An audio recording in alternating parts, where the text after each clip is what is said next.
बेटा वो प्रिया तो निकल गई बिना बताए। तुम दोनों के नाम पे लीव था, तो अब पूरा रेंट तुम्हें देना पड़ेगा। लेकिन अंकल मैं कैसे? ऋषि, मुझे पता है, Excuse? तो मैंने सोचा मेरे बेटे को कुछ दिनों के लिए उधर शिफ्ट कर देता हूँ। कोजी, ये तो काफी बेटर है मेरे पुरानी जगह से। बदतमीज कहीं का, खा के डस्टबिन में भी नहीं फेंक सकता, आलसी कहीं का।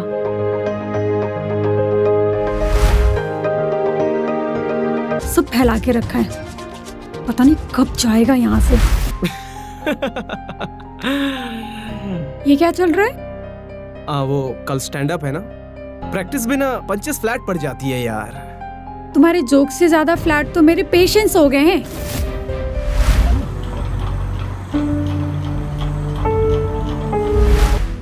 अच्छा, तुम सुनते भी हो कभी? इनफैक्ट तुम्हारे जैसे लोगों से मिलने के बाद ऐसा लगता है कि चुप रहना भी सीखना होगा मुझे। मैं कभी किसी की क्लोज नहीं हुई।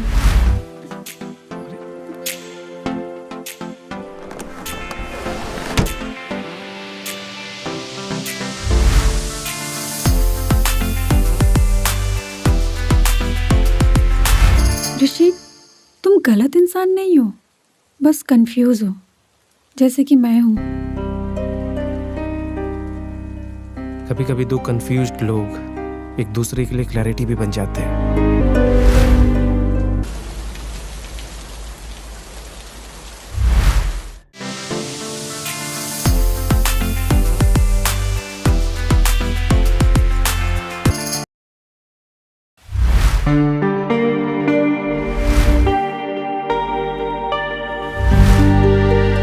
अच्छा, तुम चाय भी बना लेते हो? मुझे तो लगा तुम्हारा ब्रेकफास्ट सरकाज़म और रीडेड पिज्जा होता है। आज का स्पेशल है guilt infused masala chai, serve with mild regrets and the hint of trying too hard.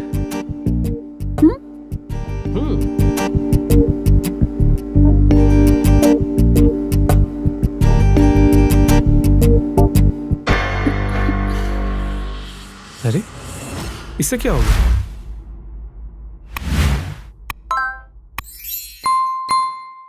O hello, बैठ जाओ। देखो मैं टॉक्सिक नहीं हूं, बस सोशली ओवर फर्मेंटेड हूं।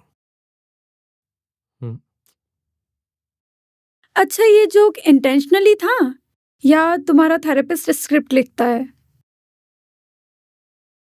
पता नहीं, कभी कभी तो लगता है कि लाइफ एक स्टेज है, ऑडियंस तो बाद में आती है। और मुझे लगता है कि तुम बहुत फनी हो। अच्छा, तुम लिखती हो? लाइक सच में कभी लिखा है या फिर किसी को सुनाया नहीं? क्योंकि लिखना मेरे लिए एक बातचीत का सब्स्टिट्यूट है, तो जो बोल नहीं पाती वो लिख देती हूँ। लो, और मैं यहाँ बोल बोल के थक गया हूँ। शायद इसलिए मेरे ऑडियंस मेरे जोक्स पे हंसते नहीं है। अच्छा, तुम ना मेरे नेक्स्ट ओपन माइक में आना, क्योंकि तुम वहां होगी तो शायद मैं फिल्टर लगा के बोलूं। सोच लो, अगर मैं आई ना तो ऑनेस्ट रिव्यू मिलेगा। रेडी हो तुम? मुझे कोई दिक्कत नहीं है, तुम आओ तो सही।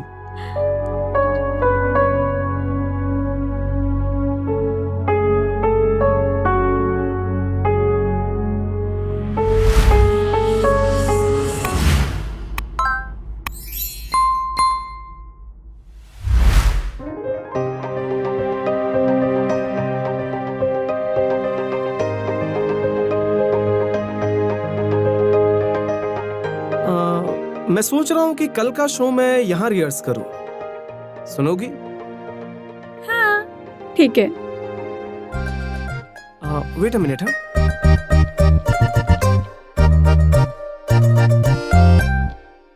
Okay.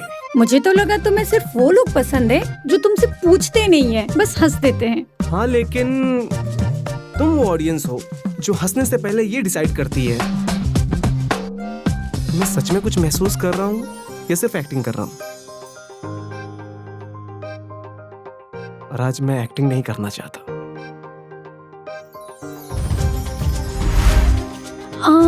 Okay, okay Sharma ji, तो आज का आपका स्टेज, ये फ्लोर और ये रहा आपका माइक, थैंक यू। और नर्वसनेस बिल्कुल विजिबल है। ओके, शुरू करते हैं। तो चलिए शुरू करते हैं। लोग कहते हैं कि प्यार एक पल में हो जाता है, पर मुझे ऐसा लगता है कि प्यार फ्रिज पे लिखा हुआ वो टॉप अप है, जिसमें लिखा हो कि मिल्क खत्म हो गया हो, लिखा हो कि आज मेरी तबीयत ठीक हो गई हो।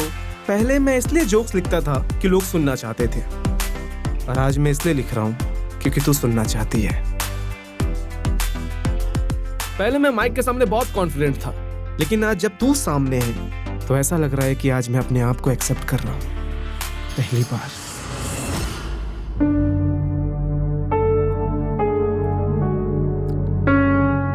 कभी लगा था कि तुम इतने सीरियस भी हो सकते हो? कभी नहीं, इसलिए तू स्पेशल है, क्योंकि तूने मुझे ऐसा देखा है जैसा मैंने कभी अपने आप को भी नहीं देखा। तू जानती है, जब मैंने तुझे पहली बार देखा था मुझे लगा था तू एक्स्ट्रा ऑर्गेनाइज्ड, एक्स्ट्रा इनकरेज्ड लड़की है, लेकिन नहीं, तू सिर्फ और सिर्फ एक्स्ट्रा ऑनेस्ट है, अपने लिए भी और मेरे लिए भी।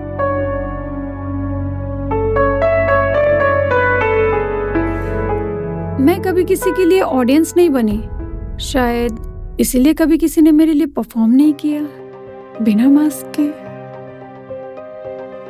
तो मैं ये मूवमेंट डेडिकेट करता हूं सभी लोगों को जिन्हें कभी अपलॉज नहीं मिला, लेकिन हाँ, उनकी मौजूदगी, उनकी खामोशी सबसे गहरा इंपैक्ट करती है। कल का सेट हो या ना हो, लेकिन अगर तू वहां होगी तो मैं पूरा हो जाऊंगा।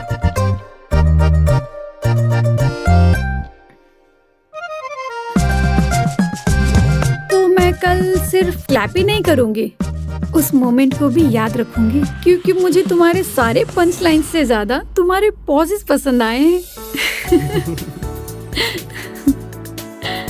और शायद इस फ्लैट की सबसे बड़ी कॉमेडी यही है कि दो लोग जो एक दूसरे को कभी टॉलरेट नहीं कर पाते थे, आज एक दूसरे के सामने सबसे वल्नरेबल हो गए। और सबसे ज्यादा ऑनेस्ट पंच लाइन भी, जो बिना डिलीवरी के निकल गए।